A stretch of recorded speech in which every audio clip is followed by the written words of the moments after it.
உடம்பு சரியில்லை அப்படின்னு சொன்னால் நிறைய பேர் நம்புறதில்லை.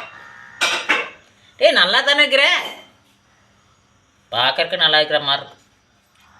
உடல் பிரச்சனைனா உடல் பிரச்சனை தான். ஏன்னா ஒரு சிலர் வந்துட்டு நல்லா இருக்கிறவங்க, நல்லா சுறுசுறுப்பாக இருக்கிறவங்க உடம்பு சரின்னு சொல்ல மாட்டாங்க. அப்படி சொல்லும் பொழுது என்னாச்சு, கவனிக்கணும்.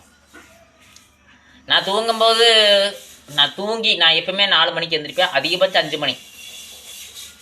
7 மணிக்கெல்லாம் எழுந்திரிச்சேன்னா வீட்டில் அம்மாவோ, இப்போ ஒய்ஃபு இருக்கிறப்படி, இப்போ ஒய்ஃபோ முன்ன அம்மாவோ என்னடா உடம்பு சரியில்லையா பையனுக்கு வந்து பார்ப்பாங்க. அதுதான் உண்மை. ஒரு சுறுசுறுப்பாக இருக்கக்கூடிய ஒரு பர்சன் உடம்பு சரியில்லை அப்படின்னு சொன்னால் கேட்கணும். என்னென்ன ஏகப்பட்ட பேர். ஏன்னா என்னென்னா அவங்களுக்கு உட்கார்றக்கு, எந்திரிக்கிறதுக்கு, நடக்கிறதுக்கு சிரமமாக இருக்குது.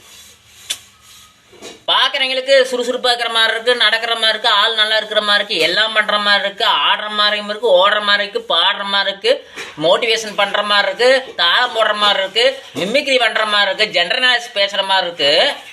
ஆனால் அவங்களுக்கு உட்கார்ந்து இருந்துக்க சிரமம். ஒரு சிலர் உடம்பு சரியில்லைனா படுத்தே தூங்கிட்டு இருப்பாங்க. அவங்களாம் படுத்து தூங்க மாட்டாங்க, அவங்களோட வேலையை பார்த்துட்டே இருப்பாங்க. ஏன்னா உடம்பு சரியில்லைன்னு அதுக்கு தகுந்த ரெஸ்ட் எடுத்துக்குவாங்க. வெளியே போகாமல் வீட்டுக்குள்ளேயே இருந்துக்குவாங்க. அவ்வளோதான். நிறைய பேருக்கு தெரியாமல் தெரிஞ்சுக்க. பிடிச்சிருந்தா சப்ஸ்கிரைப் பண்ணுங்கள்.